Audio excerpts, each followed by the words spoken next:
আসসালামু আলাইকুম ওয়া রাহমাতুল্লাহি ওয়া বারাকাতুহু। কখন বুঝবেন আল্লাহ আপনাকে ভালোবাসে?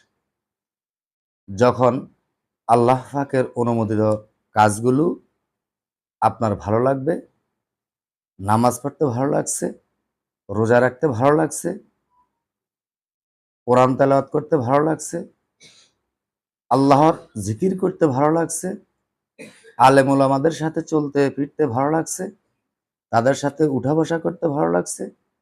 আল্লাহর হালাল কাজগুলো যখন ভালো লাগবে বেশি বেশি, বুঝবেন আল্লাহ আপনাকে নির্ঘাত মহব্বত করে। আমরা আল্লাহ পাকের হালাল কাজগুলো বেশি বেশি করার চেষ্টা করব, আলেম ওলামাদের সাথে উঠা বসা করার চেষ্টা করব। আল্লাহর হালাল কাজগুলো যেন আমরা সুন্দরভাবে করতে পারি, আল্লাহ পাক আমাদেরকে সেই তৌফিক দান করুক। ওয়ামা তৌফিকু ইল্লা বিল্লাহ। আসসালামু আলাইকুম ওয়া রাহমাতুল্লাহ।